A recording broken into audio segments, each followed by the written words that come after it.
বাংলাদেশের একজন IPS officer মারা গেল এই কিছুদিন আগে। হাসিনা সরকারের আমলে 3 পিরিয়ড থেকেছে তার পদে, 6 বছর 6 বছর 6 বছর করে 18 বছর। বিশাল বড় পদের লোক এবং কোটি কোটি কোটি কোটি টাকার মালিক। একটা মেয়ে আর একটা ছেলে। মেয়ে চাকরি করে কানাডায় আর ছেলে চাকরি করে অস্ট্রেলিয়া মহাদেশে। কোটি কোটি টাকা কামাই করে। যেটা বাংলাদেশের ঢাকাতে তার বাড়ির বাগান আর ফুলের কিয়ারি আপনার দেখলে হুঁশ ঠিকানায় থাকবে না। এত লম্বা চওড়া বাড়ি, এত বড়টা বাড়ি, বিরান খাঁ খাঁ করছে, মানুষ নেই, জন নেই। একটা মাত্র বুড়ো, ওর স্ত্রী বুড়িটাও মরে গেছে। একটা কাজের মেয়ে আছে, ওই রান্না বান্না করে দিচ্ছে, চা দিচ্ছে। বাপ যদি একবার করে বলছে, আরে বাবলু, তুই যদি আমাকে অস্ট্রেলিয়া নিয়ে চলে যাস, তাহলে তোর কাছে যদি আমি থাকি তো তোর তো খাবো না রে। আমার তো পেনশনই আছে 2.5 লক্ষ টাকা করে, এটা কে খাবে তো আমি লোক খুঁজে পাই না। তো আমাকে নিয়ে চল না, এই পোতা পতিনগুলো আশেপাশে থাকবে, তো ওদের সাথে একটু খুনসুটি করব, একটু হাসবো খেলবো, তো ভালো লাগবে। ওখান থেকে ছেলে বলছে, বাবা এইটা অভিমান করো না, এইরকম অভিমান করা ঠিক হবে না। আমার স্ত্রী তোমার মতো বয়স্ক লোকের কোনো সেবা করতে পারবে না, কাজে যেখানে আছো ভালো আছো। শেষ পর্যন্ত থাকতে না পেরে এই নির্জন বাড়িতে চলে গেল বৃদ্ধাশ্রমে। বৃদ্ধাশ্রমে যেদিন মারা যাচ্ছে, সেদিন যেটা কানাডাতে চাকরি করে মেয়ে, সে মেয়ে নিজের বাপকে দেখতে আসতে পারলো না, অথচ 4 দিন আগে থেকে খবর হচ্ছে যে তোমার বাপ চলে যাবে। জাস্ট গেল কি গেল। অস্ট্রেলিয়া মহাদেশের ছেলেকে বলা হচ্ছে একটা প্লেন ধরো তো, বাংলাদেশের এয়ারপোর্টে এসে নেমে যাবে, 8 ঘন্টার মাথায় এসে বাপকে দেখা করো।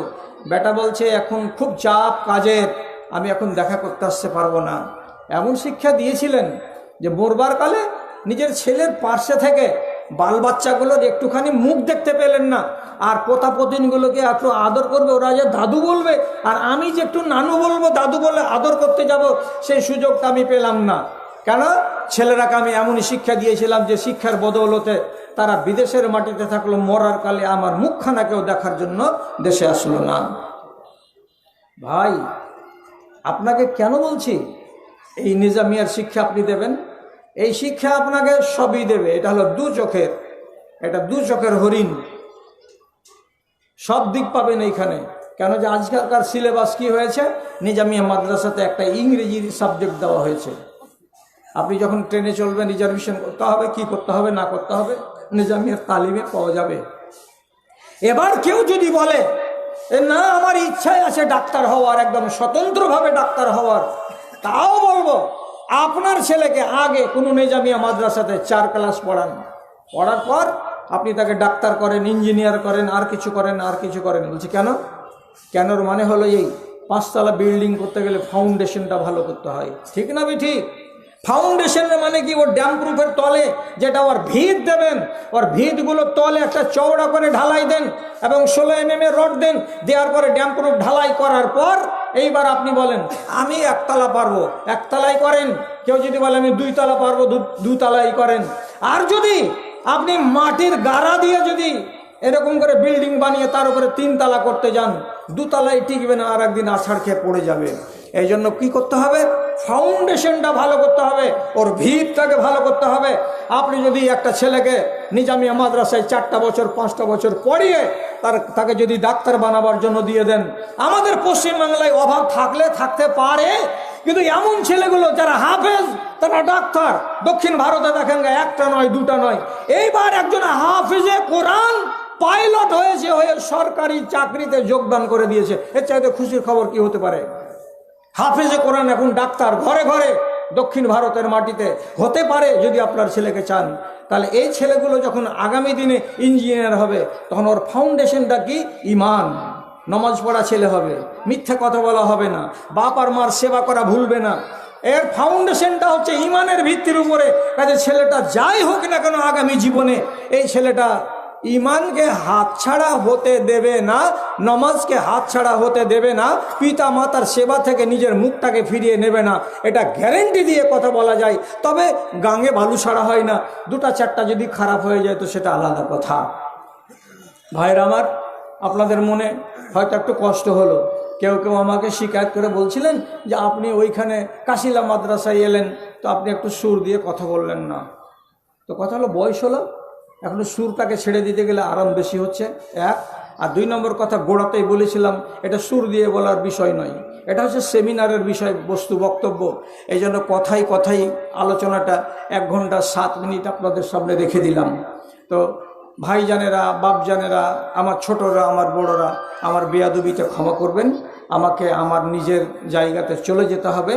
এই বছরের মতো রাইট টাইমে এলাম, আর এই রাইট টাইমে যে চলে যাচ্ছি আমাকে নিজেকে খারাপ লাগছে, একটু কষ্ট লাগছে। আপনারা এটাকে মেনে নেন, আমার জন্য দোয়া রাখবেন, আপনাদের জন্য দোয়া রাখবো। এবং একটা রেকর্ড ভাষার একরাশ ভালোবাসা বুকে নিয়ে ও ইমানি জজবাকে সাথে নিয়ে উপস্থিত বিভিন্ন শ্রেণীর আমার প্রাণের ভাই ও বন্ধুগণ, তথা যদি আড়ালে কোথাও থেকে থাকেন স্নেহের মা এবং বোনেরা, আল্লাহর প্রথমে শুকরিয়া আদায় করি যে মধ্যখানে দীর্ঘদিনের একটা ব্যবধান গত হয়ে গেল, আপনাদের মুখোমুখি হইনি। আজকে যদি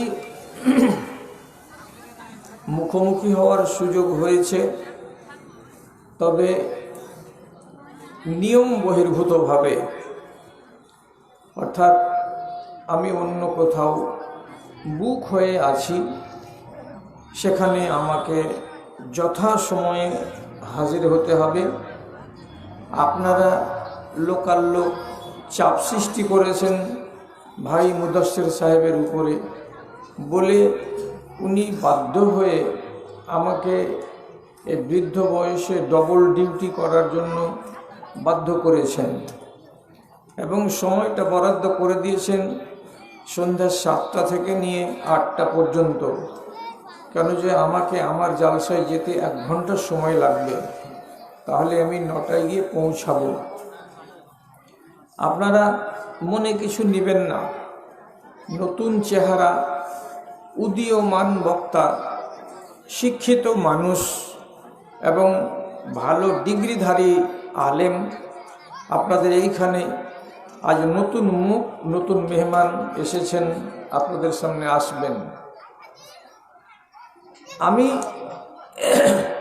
ইশতেহারে যেটা দেখেছি তাতে বলা হয়েছে মাদ্রাসা শিক্ষার প্রয়োজনীয়তা। এর মানে আমরা যে মাদ্রাসার ডাকা জালসাতে আজকে হাজির হয়েছি,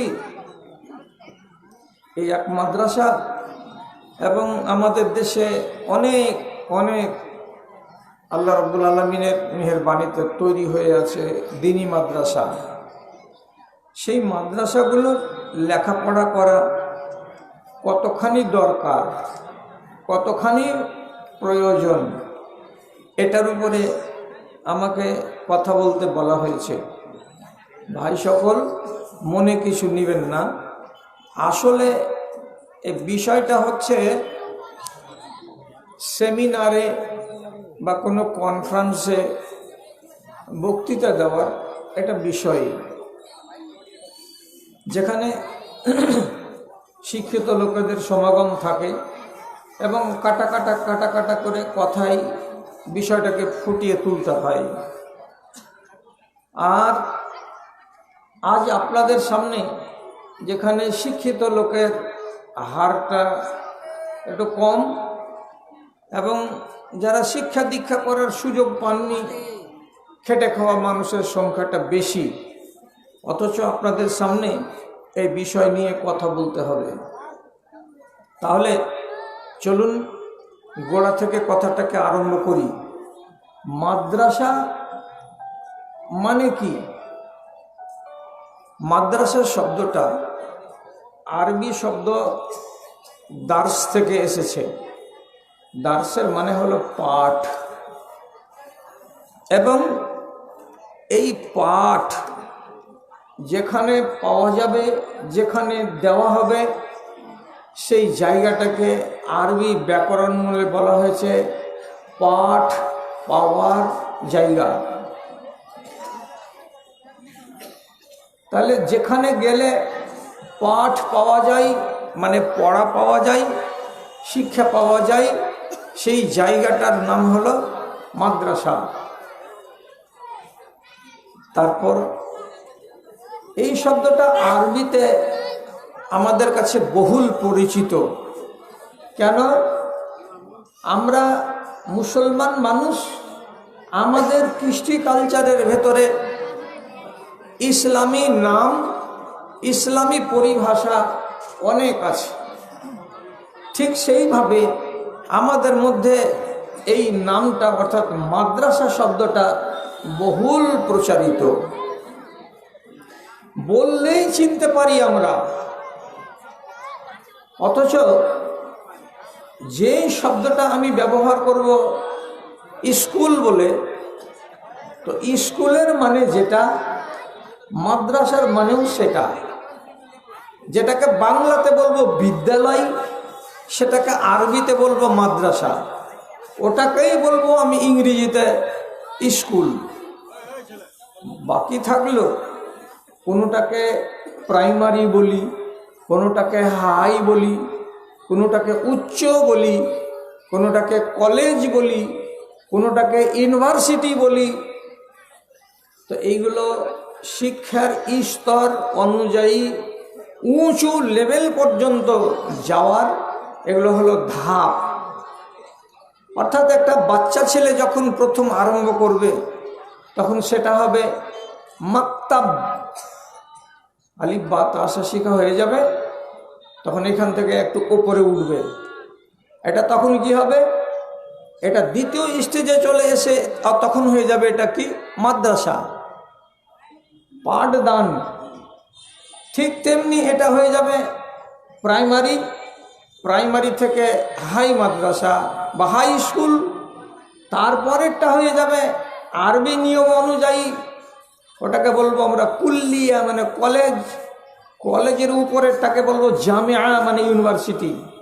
তো এইভাবে স্তর অনুযায়ী ভাগ করতে গিয়ে এই নামগুলো আসে। কোনোটার নাম মাদ্রাসা, কোনোটার নাম মাহাদ, কোনোটার নাম কুল্লিয়া, কোনোটার নাম জামিয়া। এবার আর একটু আগে চলুন। মাদ্রাসা জিনিসটা প্রথম আমাদের এখানে যে আসলো, আমরা যে আজকে মুসলমান হিসাবে আমাদের মধ্যে এটা পরিচিত শব্দ, আসলো কোনখান থেকে? এর গোড়াটা কোথায়? তাহলে যিনি পাঠ দিবেন এবং যেই জায়গাতে বসে পাঠ দিবেন, তো সেই জায়গাটাই তো হলো মাদ্রাসা। তো আল্লাহ পাকের নবী রহমতুল্লিল আলামিন তিনি নিজের কথা বলেছেন স্পষ্ট করে, আনা বয়স্ত মুআল্লিমান, আমাকে আল্লাহ রাব্বুল আলামিন শিক্ষক করে পাঠিয়েছেন। দেখুন কথার দিকে, উআল্লিমুকুম উমুরা দীনিকুম, আমি তোমাদেরকে তোমাদের দ্বীনের শিক্ষা দেব। তাহলে আমাদের যিনি ওস্তাদ প্রথম, তিনি কে? তো আমাদের নবী। আবার এই নবী যে শিক্ষাটা দিবেন সেটা কি দিবেন? ধর্ম সম্বন্ধে শিক্ষা দিবেন, আমাদের দ্বীন সম্পর্কে শিক্ষা দেবেন। এই জন্য তিনি হয়েছেন মুআল্লিম। উনার কাছ থেকে যারা যারা শিক্ষাগুলোকে গ্রহণ করেছেন তারা হলো ছাত্র। সেই ছাত্রগুলো আল্লাহ পাকের নবীর কাছে শিখেছেন। তখন শিক্ষার রূপরেখাটা কি ছিল? ইতিহাস বলছে যদি নিয়ম অনুযায়ী মাদ্রাসা কোনো জায়গাকে বলা যায়, তাহলে রাসূলুল্লাহর 13 বছরের মক্কি জীবনে দারে আরকাম বলে একটা জায়গা ছিল, একটা বাড়ি ছিল। সেই বাড়ির বৈঠকখানাটাই হচ্ছে ইসলামের ইতিহাসের প্রথম মাদ্রাসা, দারে আরকাম।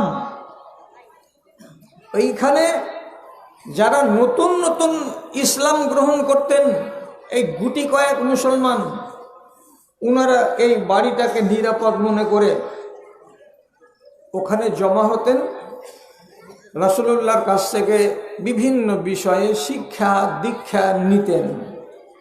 তিনি হলেন মুআল্লিম।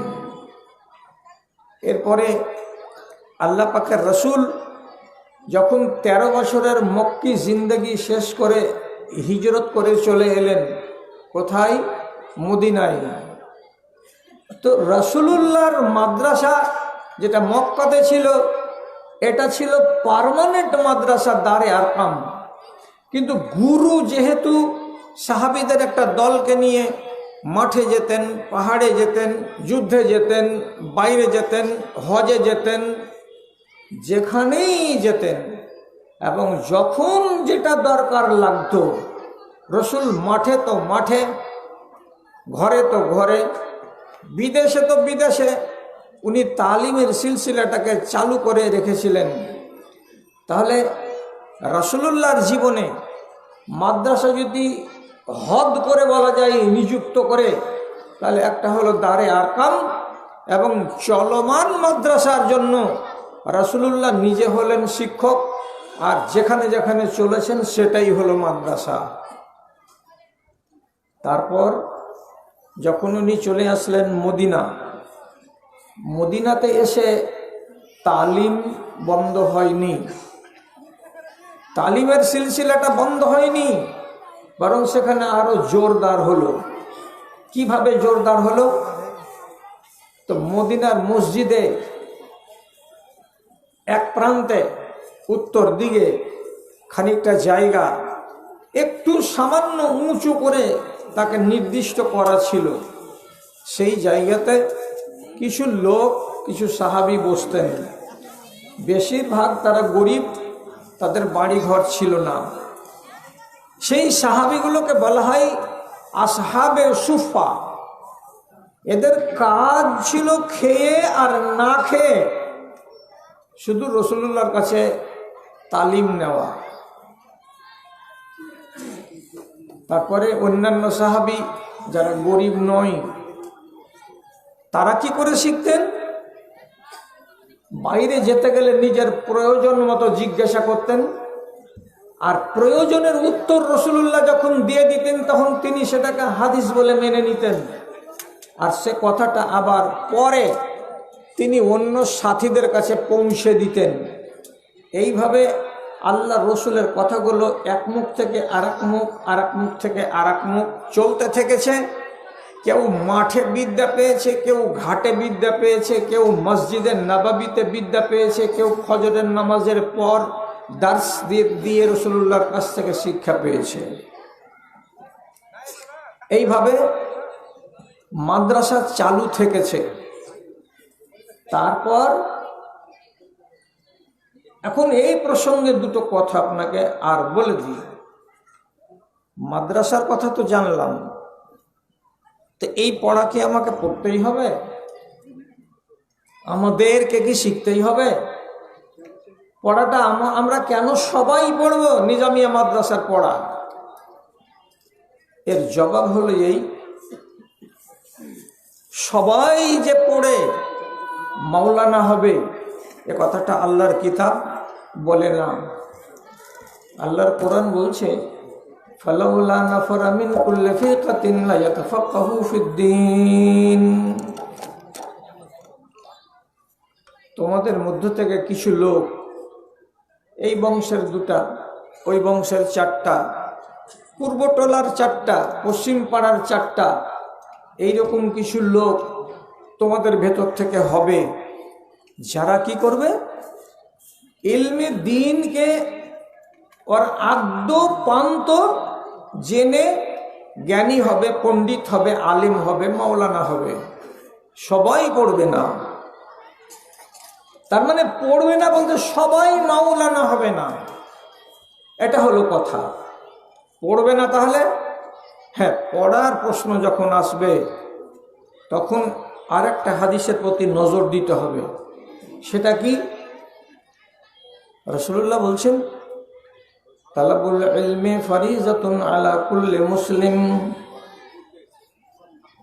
দ্বীনের শিক্ষা করা প্রত্যেকটা মুসলমানের উপরে ফরজ। দ্বীনের শিক্ষা গ্রহণ করা প্রত্যেকটা মুসলমানের জন্য ফরজ। এই দ্বীনের শিক্ষার সীমানাটা কত? এর সীমানাটা উলামায়ে দ্বীন বলেছেন, এটি হচ্ছে কি, দ্বীনের শিক্ষার সীমানা হলো যেটি হচ্ছে ফারাইজ, যেটি অনিবার্য, এবং যেটিকে বলা হয় কি, না শিখতে গেলে আপনার দ্বীন, আপনার ইসলাম, আপনার ঈমান সম্পূর্ণ হবে না। এইটিকে শিখাটা প্রত্যেকটা মুসলমানের জন্য অনিবার্য।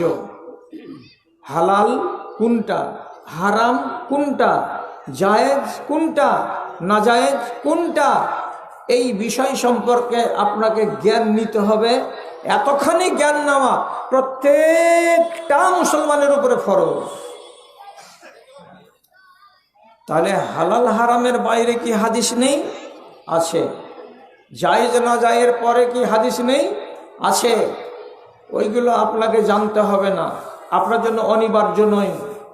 আপনার সমাজ থেকে যে ব্যক্তি বিদ্বান হওয়ার চেষ্টা করবে তার জন্য হলো এটা দরকার যে তিনি খুঁটি নাটি, জায়েজ না জায়েজ, হালাল হারাম সব কিছু শিখবেন।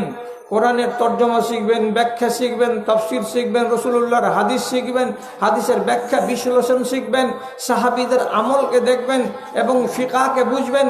এগুলো বিশেষ কিছু লোক শিখবে। এবার পরের প্রশ্নে আসি, এইটুকু কেন শিখব?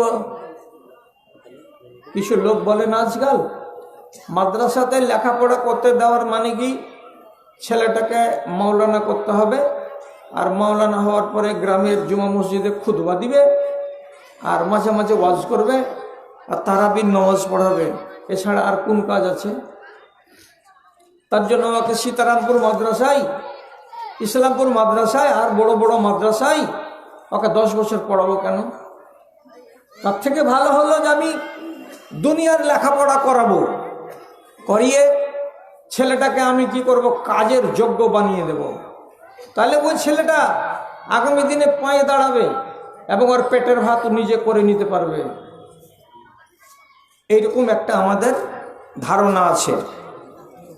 ভালো করে বুঝেন, দ্বীনি শিক্ষা আপনার জন্য ফরজ কেন করা হলো, আর যেটা দ্বীনের বাইরের শিক্ষা, যেটা স্কুলে কলেজে দেওয়া হয়, সেটাকে ফরজ কেন করা হলো না?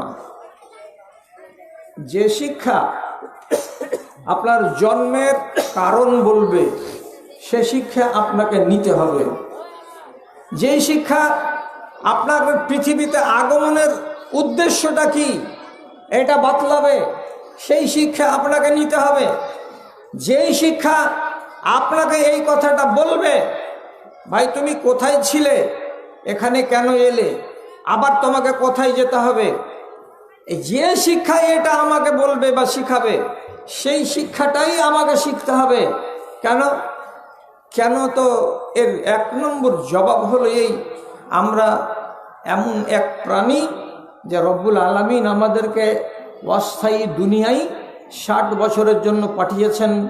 আমাদের আগামী জগতে একটা লম্বা চওড়া পালা আছে, সেই জগতে সেখানে আমরা আনন্দ উল্লাস করব, সুখের জীবন কাটাবো। এটা হচ্ছে আমাদের উদ্দেশ্য। কি করে এটা সিদ্ধি হবে?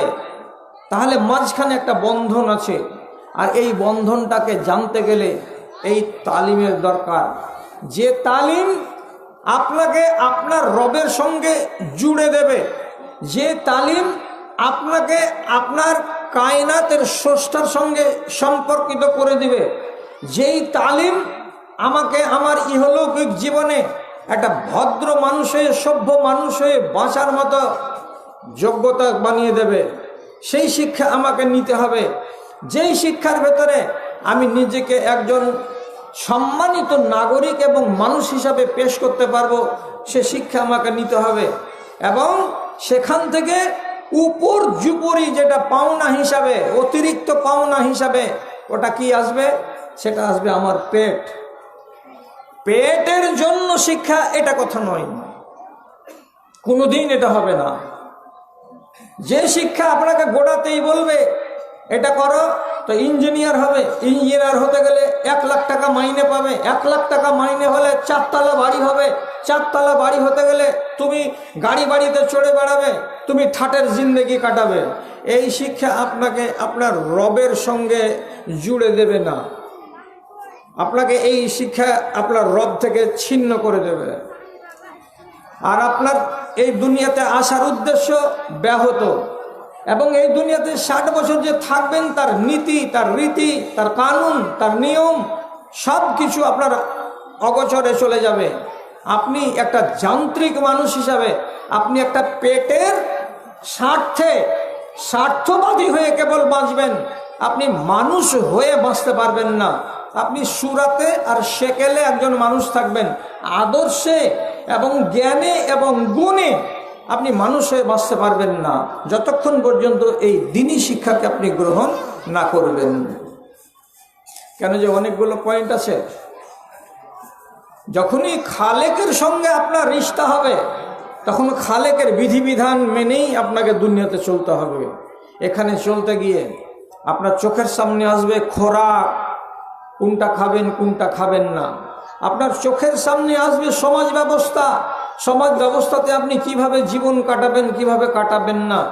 আপনার জীবনে আসবে সামাজিক জীবন, সামাজিক জীবনটা কেমন হবে, কোনো আইনের অধীনে হবে না বেলাগাম ইচ্ছা মতো সামাজিক জীবন আমার হবে, এগুলো সব আপনার সামনে আসবে।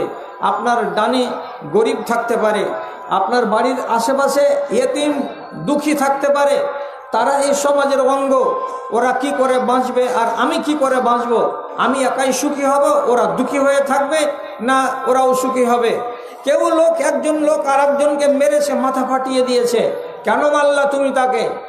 মারার কারণটাকে কে নীতি দিয়ে মারবে এবং এই মারাটাকে তারপর পরের পদক্ষেপ হিসাবে আপনি ওকে কি দিবেন, কেন মারলে, মারাটা ঠিক হলো না মারাটা বেঠিক হলো, যদি ঠিক হয়ে থাকে তার কারণটাকে আপনি বিশ্লেষণ করবেন কি দিয়ে, আর যদি মারাটা ভুল হয়ে থাকে তাহলে এই ভুলটাকে দূরীভূত করবেন কি দিয়ে। এগুলো সব কিছু কানুন জড়িয়ে আছে একটা মানুষের সাথে সামাজিক প্রাণী হিসাবে। আর এই সামাজিক প্রাণী যদি আসলেই আদর্শ মানুষ হিসাবে বাঁচতে চাই, তাহলে তাকে দ্বীনি শিক্ষার সঙ্গে সম্পর্কিত হতে হবে, এটা বাঞ্ছনীয়। এইবার আপনাকে এই প্রসঙ্গে আরেকটু আগিয়ে এসে বলছি, আপনারা যদি কোনো মানুষ বলেন যে ভাই কিসের জন্য আমি মাদ্রাসাতে পড়াবো, যে ছেলেটা সায়েন্স বুঝবে না, অঙ্ক বুঝবে না, যে ছেলেটা অন্যান্য আর রাজনীতি বুঝবে না, তো ছেলেটা তো চোখ মুখ বলা হলো না, ছেলেটা তো এক চোখের হয়ে গেল। তো আমি আপনাকে বলছি কথাটার প্রতি নজর দিন। আরবি পড়া ছেলে পৃথিবীতে কোনোদিন আপনি দেখেছেন যে বিফল হয়ে ঘুরে বেড়াচ্ছে পথে পথে? আপনাকে আধুনিক শিক্ষিত ছেলেকে দেখাতে পারবো হাজারটা ডিগ্রি করে নেওয়ার পরে বিফল ঘুরে বেড়াচ্ছে পথে পথে। আপনি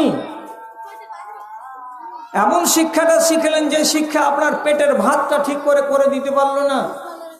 আর মাদ্রাসা ফারেক ছেলেপিলেরা ওরা যদি কিছু করতে না পারে, তবে জেনারেল শিক্ষিত ছেলেদের মতো অথর্ব হয়ে বাড়িতে বসে থাকে না। আপনি যদি মানতে না পারেন, তাহলে আপনাকে সঠিক কথা বলছি, ভারতবর্ষের মাটিতে এমন একটা মসজিদ আছে যে মসজিদটাতে ইমাম নেই, আর যে মসজিদটাতে মুয়াজ্জিন নেই, নাই। আপনি কি এইরকম কোন শহর দেখেছেন যে শহরে হাফেজ নাই? এরকম দেখতে পাবেন না। তাহলে যতগুলো কোরআনের হাফেজ আছে এই দেশের মাটিতে, তারা কোনো না কোনো এক জায়গায় পদমর্যাদায় ইমামতি করছে, আর কেউ মুয়াজ্জিনের ভূমিকা পালন করছে, কেউ আপনার গ্রামের মক্তবে এখানে বাচ্চাদেরকে পড়াশোনা করাচ্ছে, কেউ আপনার গ্রামের মসজিদে ইমাম হয়ে আছে, আপনার গ্রামের মসজিদে কেউ মুয়াজ্জিন হয়ে আছে, বসে কেউ নেই, আছে অনেকেই আছে। এই তালিমের বরকত এটাই যে যখন দ্বীনের সঙ্গে আপনি নিজেকে সম্পৃক্ত করে নেবেন, তখন আপনার সরাসরি সম্পর্ক হচ্ছে আপনার স্রষ্টার সাথে, অর্থাৎ খালেকে কায়নাতের সাথে, আল্লাহ রাব্বুল আলামিনের সাথে। তাহলে তিনি যেটা চাইছেন সেটা যদি আমি করতে পারি, তাহলে আমার মালিক আমার প্রতি রাজি হবেন, আর আমার এই জীবনও সার্থক হবে, আমার আগামী জীবনও সার্থক হবে।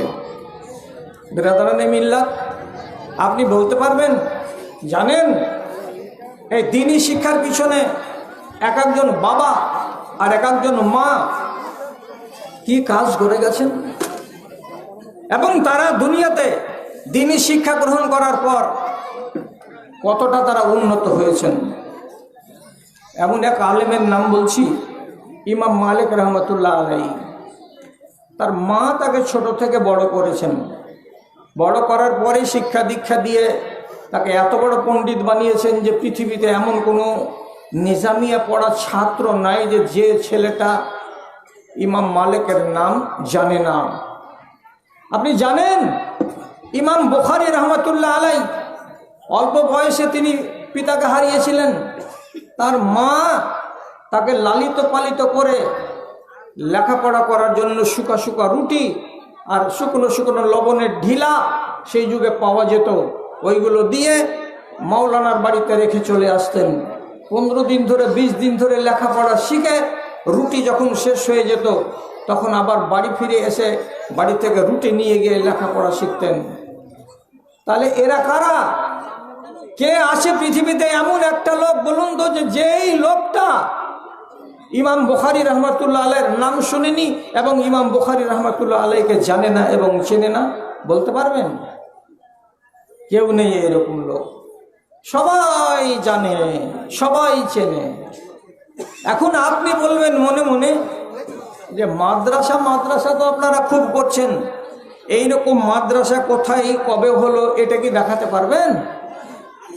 তো মাদ্রাসা যদি ছোট আকারে কেউ বানাতে পারে, তো আরেকজন লোক সেটাকে বড় আকারে কেন বানাতে পারবে না?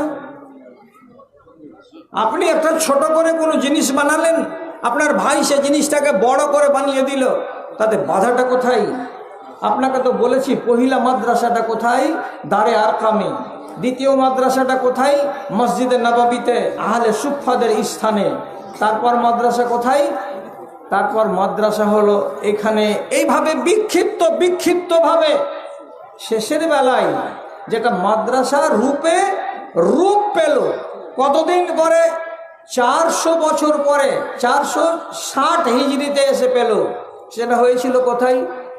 বাগদাদ শহরের নিজামুল মুলক বলে একজন মিনিস্টার, একজন ওয়াজির, তিনি বানিয়েছিলেন মাদ্রাসা। তখন মাদ্রাসাটা আলাদা বিল্ডিংয়ে গেল, কিন্তু তার আগে পর্যন্ত মাদ্রাসা কোথায় থেকেছে? যেখানে মসজিদ আছে সেখানে থেকেছে। সেইখানকার ইমাম যুদ্ধের তালিম দিয়েছেন, সেইখানকার ইমাম দেশের পরিস্থিতি সম্পর্কে আলোচনা করেছেন। এটা খুতবা বাদে, জুমার খুতবাকে বলছি না, জুমার খুতবাকে বাদ দিয়ে। তারপর কি হলো? তো এই যে রাসূলুল্লাহর মরে যাওয়ার পর, সাহাবীদের দুনিয়া থেকে চলে যাওয়ার পর, তাবেঈনদের দুনিয়া থেকে চলে যাওয়ার পর, যখন এই হাদিস আর এই কোরআনের তাফসীর দিকে দিকে দিকে দিকে দিকে দিকে ছড়িয়ে পড়ল, তখন মানুষের ভাবনাতে এক একটা আয়াতে এক একটা তর্জমা বের হলো, ব্যাখ্যা বের হলো, এক একটা হাদিসের এক একটা ব্যাখ্যা বের হলো। কেউ এটাকে নিল, কেউ ওটাকে নিল, কেউ বলল এটা ঠিক, কেউ বলল এটা ঠিক, নিয়ে মানুষের ভেতরে কিছু কিছু হালকা হালকা রেস তৈরি হতে লাগলো। এমন পর্যন্ত কি হাত উঠাউঠি নিয়ে, আমিন জোরে বলা নিয়ে, এই সমস্ত মশলা নিয়ে মানুষের ভেতরে কিছু কিছু বিভেদ দেখা দিল। যখন বিভেদগুলো দেখা দিল, তখন মসজিদের ভেতরে কোনো একজন আলেম আসছেন, তো উনি নামাজ পড়ালেন এইরকম করে 4-5 জন মুক্তাদি বলে বসলো, আপনি এই রকম করে কেন নামাজ পড়ালেন, আপনি এই রকম করে কেন নামাজ পড়ালেন না? উনি বললেন, কেন আমি এরকম করে পড়াবো? ইনি বলছেন, অমুক আলেমের কাছ থেকে আমরা এটা পেয়েছি, আর আপনি বলছেন এইটা। যখন কথা কাটাকাটি হতে লাগলো আর মাঝামাঝি হতে লাগলো, তো মনে কিছু নিবেন না, আফসোসের সাথেই বলতে হয়, আল্লাহর ঘরের ভেতরে কলার ধরাধরিও হয়েছে। ওগুলো ইতিহাস জানিয়েন না। এমন পর্যন্ত কি দুই আলেমে মুনাজেরা করেছে রমজান মাসে। তো মুনাজেরা করার জন্য এক আলেমের অনুগামীরা রোজা ছেড়ে পিছন দিকে বসে আছে। যে রোজা ছেড়ে কেন বসে আছো? তো বললে, যদি ভিড়াভিড়ি হয় তো তাহলে রোজা হালাতে থাকতে গেলে তো গায়ে শক্তি পাওয়া যাবে না, এই জন্য রোজা ছেড়ে খেয়ে দিয়ে শক্ত হয়ে বসেছি, ভিড়াভিড়ি হলেই তখন দেখে নিব। তাহলে এই ধরনেরও মুনাজারা হয়েছে মসজিদে। যখন মসজিদে আওয়াজ উঁচু হয়ে গেল, দিনের বিষয়কে কেন্দ্র করে যখন কথা কাটাকাটি হতে লাগলো, কিছুটা শালীনতার সীমানাকে যখন অতিক্রম করে গেল, তখন মানুষের মগজে এলো কি, মাদ্রাসা যদিও আমাদের দিনের অঙ্গ এবং প্রয়োজন, সেটা এর আলাদা একটা জায়গা হওয়া দরকার। মসজিদের ভেতরে থাকতে গেলে অল্প করে হলেও মসজিদের বেহুরমাতি হচ্ছে, অতএব এখান থেকে আলাদা করো। তাই 459 হিজরিতে নিজামুল মুলক তুসি রাহেমাহুল্লাহ উনি করলেন কি, বাগদাদের মাটিতে সর্বপ্রথম এই নিজামিয়া মাদ্রাসাকে প্রতিষ্ঠা করলেন। লোকটার নাম ছিল নিজামুল মুলক। এই জন্য এই প্যাটার্নের দুনিয়াতে যত মাদ্রাসা আছে, সমস্ত মাদ্রাসাগুলোকে বলা হয় নিজামিয়া মাদ্রাসা, নিজামিয়া মাদ্রাসা। তারপর কিছুদিন যখন গত হলো, তখন পশ্চিমবঙ্গ সরকার যখন মুসলমান কমিউনিটিকে এদের আলাদা সংস্কৃতি নিয়ে বাঁচার জন্য অধিকার দিলেন, তখন বললেন, তোমরা তোমাদের মতো করে সিলেবাস তৈরি করে তোমরা মাদ্রাসা বানাও। তাহলে মুসলমানেরা মাদ্রাসা বানালো, অমুসলিমরা ওদের মতো করে সিলেবাস তৈরি করে ওরা নিজেরা স্কুল বানালো। ওদের প্রতিষ্ঠানগুলো হয়ে গেল হাই স্কুল, আর একগুলো হয়ে গেল রামকৃষ্ণ মিশন। এটা হচ্ছে একেবারেই হিন্দু আদর্শে সম্পূর্ণ গড়া এবং গঠনে গঠিত শিক্ষা প্রতিষ্ঠান। তো তারা তাদের নীতি আদর্শ অনুযায়ী প্রতিষ্ঠান চালাতে লাগলো। তারপরে সাধারণ মুসলিমরা তাদের নিজের মতো করে স্কুল করলো, তারা নিজেদেরটা স্কুল দিল। আর আমাদের সরকার আমাদের মুসলমানদেরকে একটা সুযোগ দিল। তো আমরা মুসলমানেরা যখন সুযোগ পেলাম, তখন আমরা আমাদেরটাকেও মাদ্রাসা স্বীকৃতি দিয়ে দিলাম। সেদিন থেকে হলো কি, এটাও মাদ্রাসা আর এটাও মাদ্রাসা। তো তাহলে আমার ছেলেরা পড়বে কোনটা, এই মাদ্রাসা না ওই মাদ্রাসা? তো কোনটা মাদ্রাসা কেমন, এটাকে বিভাজন করার জন্য মাদ্রাসা শব্দটা একটা হলো নিজামিয়া মাদ্রাসা, আর আরেকটা নতুন পরিভাষা এখানে যোগ হয়ে গেল, সেটা হলো কি খারেজি মাদ্রাসা। খারেজি মানে কি? খারিজের মানে হলো কি, এই নিজামিয়ার সিলেবাস থেকে খারিজ, এটা আউট। নিজামিয়ার সিলেবাস থেকে এটা আলাদা, কাজে ওই আলাদা সিলেবাসে পড়া হবে এই মাদ্রাসাগুলো। কোথায়? তো হাই মাদ্রাসা, সিনিয়র মাদ্রাসা, এটাকে নাম দেওয়া হলো খারিজি মাদ্রাসা। তাহলে খারিজি মাদ্রাসা হতে গেল মাদ্রাসা, আর এটা হতে গেলে মাদ্রাসা তো কি নিজামিয়া মাদ্রাসা। ওটাতে আর এটাতে তফাৎ কি আছে? এই মাদ্রাসাতে সম্পূর্ণ সিলেবাসে কোরআন এবং হাদিস আছে, এর বেশি আর কিছুই নেই। আর ওই মাদ্রাসাতে কোরআন আছে, হাদিস আছে, ফিকা আছে, তাফসির আছে, তারপরে ওখানে সায়েন্স আছে, ম্যাথ আছে, পলিটিক্যাল সায়েন্স আছে, ইত্যাদি ইত্যাদি আছে। তারপরে আস্তে আস্তে আস্তে আস্তে ওখানে 1000 মার্ক থেকে কমতে কমতে কমতে কমতে আরবি মার্ক কমতে কমতে একবারে চলে এসেছে কোথায়? তো মাত্র 100 নম্বরে, সম্পূর্ণ 900 নম্বরই হয়ে গেছে জেনারেলের। তথাপি আমাদের পশ্চিমবাংলাতে ওই শিক্ষা প্রতিষ্ঠানকে আমরা কি বলি? হাই মাদ্রাসা। গোড়াতে যে মাদ্রাসা বলেছি তো মাদ্রাসাই। এখন আপনাকে বলছি কথাটা, একগুলো খারেজি আর একগুলো হলো নিজামি। আমার বিষয় হলো কি, নিজামিয়া মাদ্রাসাতে পড়াতে হবে, এর প্রয়োজনটা কোথায়? প্রয়োজনটা এটাই যে আপনাকে এই কোরআন মাজিদ পড়েই সায়েন্সের কিছু ধারণা নিয়ে নিতে হবে। এই কোরআন মাজিদকে পড়েই আপনাকে কিছুটা ম্যাথের ধারণা নিয়ে নিতে হবে। কোরআন মাজিদকে পড়েই এখান থেকে আপনাকে আর অন্যান্য শিক্ষা দীক্ষাগুলোকে অল্প অল্প করে নিয়ে নিতে হবে। তার অবকাশ কোরআন মাজিদে আছে। সময়টা একটু কম। কোরআন মাজিদ থেকে আপনাকে সায়েন্স দেখাবো, এগুলো অনেক আয়াত, অনেকগুলো আয়াত আছে। একটা শুধু বলি, আল্লাহ রাব্বুল আলামিন বলছেন, তোমরা যে পানিটা পান করছো, এ পানিটা কোথা থেকে আসছে বলো তো? আজকে আমাদের ক্লাস 9-এর ছেলেরাকে বলা হচ্ছে কি, সমুদ্রের পানিগুলো তাপছে, আর তাপার পরে সেটা কি হচ্ছে, অক্সিজেনের আকারে উপরে উঠে যাচ্ছে, আর সেটাই আস্তে আস্তে ঘনীভূত হয়ে মেঘ হচ্ছে, আর সেই মেঘটাই আবার উড়ে গিয়ে নিচে নামছে। তো কোরআন মাজিদে আল্লাহ রাব্বুল আলামিন 1450 বছর আগেই বলে দিয়েছেন যে আমি কি করে তোমাদের সামনে পানি বর্ষণ করি। সে পানি বর্ষণ করা তোমরা কি জানো? তো পুরো এই কথাটাই আল্লাহর কোরআনে লিখে দেওয়া হয়েছে পরিষ্কার করে। এখন আপনি বলবেন, আল্লাহর কোরআন বলছে নর আর মাদা না হতে গেলে ফল হয় না, ফুল হয় না, মানুষ হয় না, গরু বাছুর কিছুই হয় না। তো তাহলে গরু বাছুরকে তো দেখেছি নর আর মাদার মিলন হতে বলে গরুর বাচ্চা হয়, শ্রীগালের বাচ্চা হয়।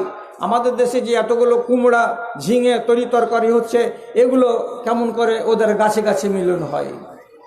সায়েন্স বলছে একটা পদ্ধতির নাম, তার নাম হলো পরাগ মিলন। পরাগ মিলন হতে গেলেই নারী আর পুরুষের একত্রীকরণ হয়ে যায়, মিলন হয়ে যায়, সেখানে ফল ধরে যায়। তো কি করে হয়? এখনকার লোকের বইয়ে লেখা আছে কি, মৌমাছি যখন পুরুষ ফুলে বসে তখন আবার ঠোঁটে একগুলো আঠা লেগে যায়, এটা আঠা পুরুষ ফুলের। আবার মধু চুষার জন্য আরেকটা ফুলে যায়, ওই ফুলে গিয়ে যখন ঠোঁটটা ডুবাই, ওই সুপটা ডুবাই, তখন এখানকার রেণুগুলো ওই ফুলে গিয়ে লেগে যায়, ওটা ছিল মাদি ফুল। তাহলে মাদি ফুলের ভেতরে রেণু পৌঁছে দিল কে? পুরুষ ফুলের রেণুটা তো মৌমাছি। মৌমাছি না হতে গেলে কোনো গাছে ফল ধরবে না। তাহলে আল্লাহর কুদরতে এরা কি করছে? গাছে গাছে ফুলে ফুলে মিলন করাচ্ছে, আর আমরা ফল পাচ্ছি। তাহলে এই কথাটা আজকের সায়েন্স বলছে, এবং আল্লাহ রাব্বুল আলামিন কোরআন মাজিদে আজ 1450 বছর আগে আমাদেরকে স্পষ্ট করে বলে দিয়েছেন কোরআন মাজিদে, হুয়াল্লাযী আরসালার রিয়াহা লাওয়াকিহা। সেই আল্লাহ রাব্বুল আলামিন যিনি হাওয়া চালাচ্ছেন তোমাদের সামনে। কেন হাওয়া চালাচ্ছেন? পরাগ মিলন ঘটানোর জন্য হাওয়া চালাচ্ছেন। হাওয়ার অনেক কারণ, তার ভিতরে একটা কারণ আল্লাহ তাআলা বলছেন কেন চালাচ্ছেন, তো পরাগ মিলনের জন্য চালাচ্ছেন। কি করে পরাগ মিলন? ধানের শীষ দেখেছেন? প্রত্যেকটা ধানের মাথাতে একটা ছোট্ট সুইয়ের আগালের মতো একটা ফুল লটকে। গমের শীষে দেখবেন প্রথম প্রত্যেকটা গমের দানার মাথায় একটা মানে ছোট্ট একটা সুইয়ের আগালের মতো কি যেন একটা ঝুলছে। হালকা হাওয়া লাগতে গেলে এমনি এমনি করে দুলবে ওইগুলো। ওরা যদি একজন আর একজনের সঙ্গে সংঘর্ষ না করতে পাই, তাহলে দানাটা পুষ্ট হবে না। তাহলে এতগুলো ফল, এতগুলো শীষ, এর ভেতরে যে দানা আসবে, তো ওদের একটা ফুলকে আর একটা ফুলের সঙ্গে এরকম ঠেকাঠেকি করতে হবে, লাগালাগি করতে হবে, নাহলে দানা আসবে না। তো কে করে দিবে এই কাজটা? আল্লাহ রাব্বুল আলামিন কোরআন মাজিদে বলছেন, আমি হাওয়া চালাচ্ছি, একটা শীষ জোরে হিলছে, ওর দানাগুলো একজন আর একজনের সঙ্গে লাগছে, একটা গাছ আর একটা গাছের সঙ্গে লাগছে, একটা শীষ আর একটা শীষের সঙ্গে লাগছে, যার ফলে কি হচ্ছে, তোমার জমিতে ধানে দানা আসছে, গমে দানা আসছে, খেসারিতে দানা আসছে, মুসুরিতে দানা আসছে। তাহলে আমি বলতে চাইছি, নিজামিয়া মাদ্রাসা পড়ে আপনি যদি আমাকে প্রশ্ন করেন কি লাভ হবে এগুলো পড়িয়ে, তা আমি পাল্টা আপনাকে প্রশ্ন করব, আপনি হাই স্কুল পড়িয়ে কি লাভ পেলেন আমাকে বলুন তো? একটা চাকরি পেয়েছেন, চাকরি পাওয়ার পরে বাকি জীবনটির কথা বলুন। বাকিটা কি? এই লেখা যদি তার মা আর বাবাকে ভাত না দেয়, এই লেখা যদি সমাজের উন্নয়নে কোনো সক্রিয় ভূমিকা রাখতে না পারে, এই লেখাপড়া যদি ওই মানুষটাকে আল্লাহ এবং বান্দার ভেতরে যদি সম্পর্ক তৈরি করে দিতে না পারে, এটা কোন লেখা, এটা কোন পড়া? কি পড়লাম? আমি অনেক বড় ডিগ্রিধারী হয়ে গেছি, আমি নামাজ পড়ি না, তাহলে আমি তো রবকে চিনি না। তাহলে আপনার প্রথম প্রশ্ন এটাই যে তাহলে আপনার এই জীবনটাই শেষ আর এই জীবনটাই আপনার শুরু, পরবর্তী জীবন বলে আপনি বিশ্বাস করেন না? না হলে আপনার রবের সঙ্গে সম্পর্ক নেই কেন? প্রশ্ন হবে না? একটা মসজিদে আজান পড়ছে, মুয়াজ্জিনকে বেতন লাগে 10,000। আপনার মতো একটা লোককে বলা হলো 1 মাসে 100 টাকা দিবেন, না হলে ওর বেতন হবে না। তো একটা গরিব মানুষ এতটি করে মুষ্টির চালকে রোজ রোজ জমা দিয়ে আসছে মসজিদে, যে এটা না হতে গেলে মক্তবের মৌলবীর বেতন হবে না। আর আপনার মতো একটা শিক্ষিত লোককে যদি বলা গেল, তো বলছি যে আল্লাহর ঘর কি ফকির নাকি গো? 12 মাস ওকে টাকা দিতে হয়? আল্লাহ তাআলার ঘর যত আছে দুনিয়াতে সব ফকিরেরই আড্ডা নাকি? তাহলে আপনি কি জন্য শিখেছিলেন এত হাই ফাই শিক্ষা? দুঃখ করবেন না, ভালো করে বলছি। এক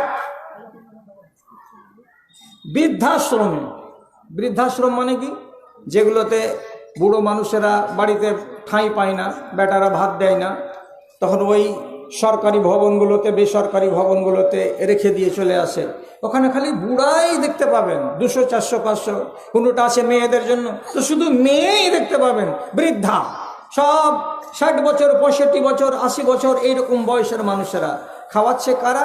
তো বৃদ্ধাশ্রমের যারা দায়িত্বশীল তারা, এরা বেতনভুক্ত। এদেরকে পুষছে কে? এদের পরিবারের লোক, এদের পরিবারের লোক। তার মানে কি? বেটাই টাকা দিচ্ছে। আমার বাবার ওখানে বিল কত মান্থলি? তো যেমন একটা ছেলে পড়াতে গেলে মান্থলি 5,000 টাকা লাগে, তেমনি আপনাকে আপনার ছেলে বৃদ্ধাশ্রমে রেখেছে, বাড়িতে রাখেনি, মাস গেলে 5,000 টাকা ওখানে জমা দিয়ে দিবে। আপনি ওখানেই থাকেন, ওখানেই খান, আর ওখানে বাকি জীবনটা কাটান। কে বাধ্য করেছে আপনাকে বৃদ্ধাশ্রমে রাখতে? কোনোদিন শুনেছিলেন যে কোনো মৌলভী সাহেব বলেছিল, বাপু তোকে আর বাড়তে থবো না, তুই কাশছিস তো, আমার বাড়িওয়ালি খুব কষ্ট পাইছে, তোর আওয়াজগুলো শুনতে খারাপ লাগছে, তো আমার বাড়িওয়ালি বলছে তোমার বাপকে দূরে হটাও, নেই আমাকে দূরে হটাও। তো বাপু তুমি দূরে যাও, তুমি তার বেশি দিন বেচবে না, তো আমাদের সংসারটাকে ভাঙিও না। এমন কথা কোনো নিজামিয়া পড়া মৌলবি বলবে? বলবে না। কেন? এই বাপটাই তো আমাকে দুনিয়া দেখিয়েছে। বাপ যদি আমার মায়ের কাছে গমন না করতো, তাহলে কি আমি এ দুনিয়াতে আসতাম?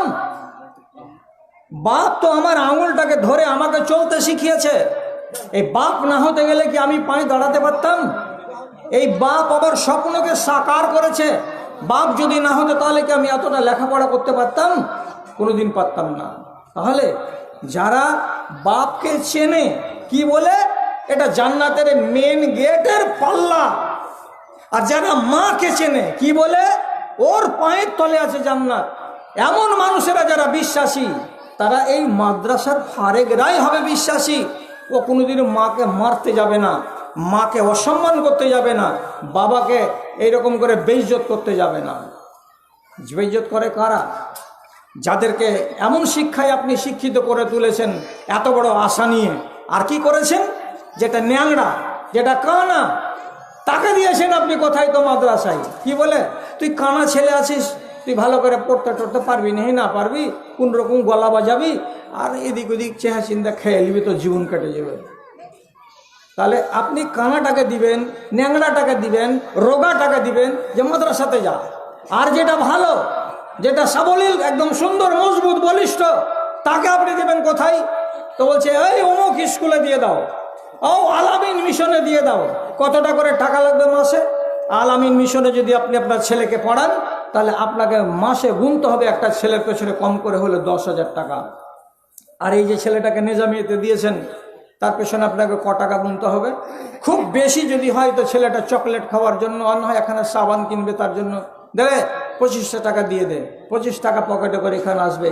এর প্রাইভেটও নেই, আর এর কিতাব অন্যান্য কিনবে তারও ব্যবস্থা নেই, এর কাছে আর ওই রকম সামগ্রী কিছু আপনি দেননি।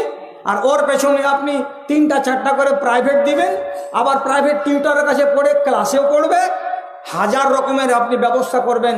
তো একই বাড়ির সন্তানের ভেতরে যদি 2 নজরি করা হয়, যে এই ছেলেটা কি হলো, উচ্চ শিক্ষায় শিক্ষিত হয়ে আগামী দিনে ডাক্তার হবে, ইঞ্জিনিয়ার হবে। আপনাকে বলছি রাগ করবেন না, আপনাকে এত বাচ্চাটাকে ফুঁসলে বাইরে করে দেন। ভাই, বাচ্চাটাকে ফুঁসলে বাইরে করে দেন, যে এখানে ভিক্ষা করার জায়গা নাই, চলো বাইরে যাও, চলো যাও, যাও দিকে যাও, বাইরে যাও, আদত খারাপ হয়ে যাবে ছোট থেকে। শেষ করতে যাচ্ছি, আমার টাইম শেষ হয়ে আসছে। যে এইরকম যাকে আপনি এত বড় বুক ভরা আশা নিয়ে লক্ষ লক্ষ টাকা খরচ করে পড়ালেন, আগামী দিনে ওর সম্বন্ধে কিছু ভাবনা ভেবেছেন? কিছু ভেবে দেখেননি? দুনিয়ার দিকে একবার তাকান, তাকিয়ে দেখেন। এক বৃদ্ধাশ্রমে এক মায়ের জান যাচ্ছে, মরে যাবে, তখন ছেলে এসেছে দেখতে, মা তুমি কেমন আছো? যা যেমন আছি তার চোখে দেখতে পাচ্ছ, তোর কোনো আশা আকাঙ্ক্ষা, কোনো কথা আছে শেষকালে, মরার কালে? তো মা বৃদ্ধাশ্রমের বেডে শুয়ে শুয়ে মরবার 5 মিনিট আগে এমনি করে চোখ উঠিয়ে বলছে, যদি পারিস রে বল্টু, তো এই ফ্যানটাকে একটু বদল করে দিস তো বাবা। তো ছেলে বলছে, বড় ইঞ্জিনিয়ার, তুমি তোমার মরে যাবে, তোমার মরার পরে আর এখানে ফ্যানটাকে বদল করে দিয়ে আমার কী লাভ হবে? তো মা উত্তর দিয়ে বলল যে আমার মতো আর একজন দুঃখী মাও তো এই শীতে আসতে পারে রে, আমি না হয় এই ফ্যানের ভালো হাওয়া পেলাম না, তো কোনো আর মা যদি এখানে আসে, তো সে যদি একটু ভালো হাওয়া পাই, তার জন্য বলছিলাম ফ্যানটা বদল করে দিবি। তো ছেলে জিজ্ঞেস করছে যে তুমি মরে যেতে গেলে এখানে ফ্যানটা দিয়ে আমার লাভ কি হবে? কি শিখিয়েছেন? কথা শেষ করে দিচ্ছি আমি।